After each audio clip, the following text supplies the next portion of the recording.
I'm going to cover a few simple, basic do's and don'ts of social media, especially if you are building or planning on building or continuing to build your online social media business. So the first thing is definitely create. Be the creator. It's really important that we come up with our own content and share our own pictures. Get creative. Think about the things that you want to share. It's okay to use other posts and other profiles as inspirations of things that you would like to embody on your profile and in your business. Ultimately, people need to like you, know you, and trust you. And the only way to do that is if they get a chance to have access to who you really are and to your content. Go ahead and share. That's another big one. Share your life, share your loves, share your positivity, share what your kids are up to, share your family vacation. Not only is this a really great way to go back and keep track of these things that are happening in your life when those memories pop up, but it's a really great way for people to understand who you are. Are you a mom? Do you play sports? Do you play volleyball every week? Are you a hot mess in the kitchen? Go ahead and share who that is. You're going to attract your tribe. It's going to be easier to make connections. It's going to be easier to move forward in this business because it is all about relationships. Keep it positive and light. It's okay to talk about serious conversation topics. It's okay to, share things that aren't super happy. Try to create a way to share it positively, right? Try to fill it with gratitude. These things are all really empowering emotions for people. And when we make people feel off of our posts, again, they're getting to know us. They're getting to want to hear more from us. And it's a really important aspect of our business is that connection. You're going to hear that a lot in this. Keep it clean. Try to avoid, whether it's in your private group or on your Facebook or on your Instagram, try to avoid images where people are thinking, oh my gosh, my head hurts. A solid selfie, a great family picture. It doesn't have to be 50 pictures. If you want to share your whole vacation, you could break it down into a few posts.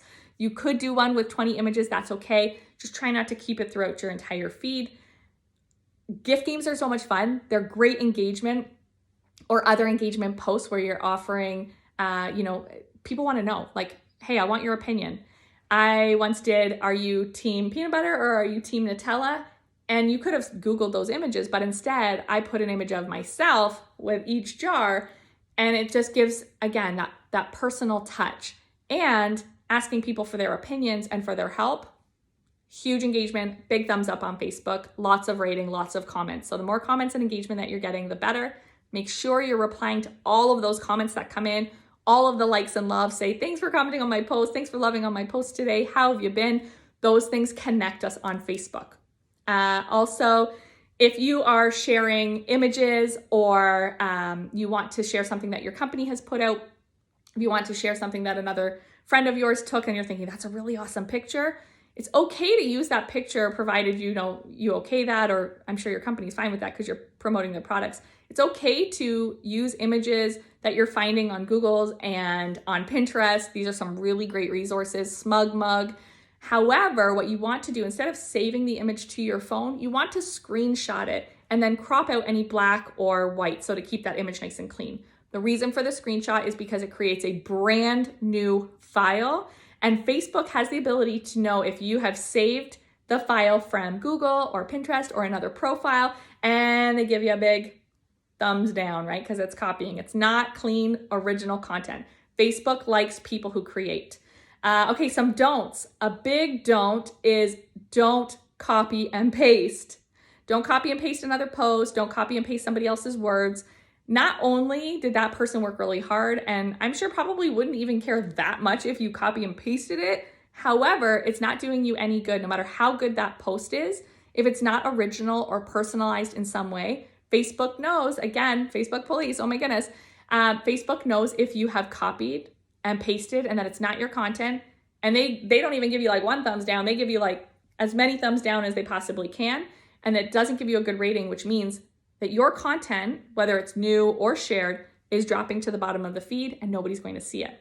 When you're running an online business and you're monetizing how many people are exposed to your products and actually purchasing, that's really important, right? You want your stuff to be up at the top of the feed. You want people to be seeing it and having access to you and your products and services and your posts. So don't copy. It's just not good for trusting you and knowing you and liking you, because your audience will know if it's not authentic, right? If you've never said y'all before, you probably shouldn't copy and paste a post that says y'all, because you just lost your audience's trust.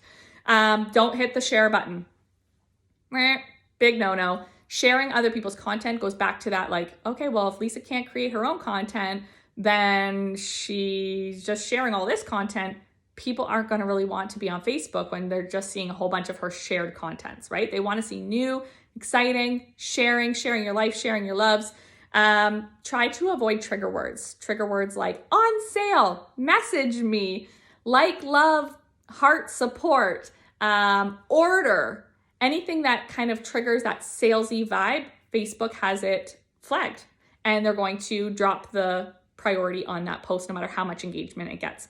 A really great resource for finding out words that might not be ideal to be using. You could hop in on Pinterest and just search Facebook or Instagram trigger words.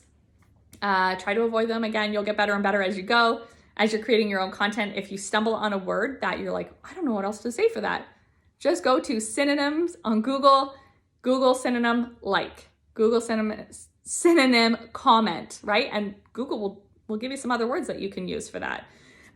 Try to avoid using things that are really salesy, like I said, big discount stickers or too much happening on there. So another few do's. Do use as many functions as you possibly can. Try out Facebook Rooms, try out your messengers, your stories, likes, comments, loves, engaging all over. I realize this kind of feels overwhelming, so pick at one thing at a time, and I promise you, within a little while, you can probably get all the features done and use them every day, a little bit here and there, in about 10 minutes. So in 10 minutes in your day, create a post, log your stories, and a lot of this content can be shared from one idea and kind of shared in all different places. A big do, and this is like my last best tip for liking, knowing, trusting. This is the business of relationships. Go live. We all are scared to go live our first few times. It's scary as anything, but the best way for people to get to know you and trust you and hear you is through tonality and body movement, even more important than your words. So hit the live button. Don't be scared. People are probably loving it. Reality TV it never went away, right? People love reality TV. We want to be flies on walls. So let them into your life a little bit. It's way easier when they can see you 3D instead of just reading a post. It's the difference. Your tonality is the difference between them reading a post. I love this eye cream. It's so great. It makes my bags go away. You should get some. Wow, wow, wow, wow. It's on sale. I can't believe it. Versus a live where you're there and saying, hey, I'm super excited. I had to pop on this eye cream. Look, I put it on 30 minutes ago. It's amazing. It takes care of wrinkles, bags, discoloration under your eyes. You guys, I have a really awesome price. So if it's something that you want to try, shoot me a message. I can't wait to connect with you. It's a different vibe. Hopefully this has helped. I know it can be scary to do that live, but challenge yourself, dare yourself. And if I can do it, if we can do it, you can do it.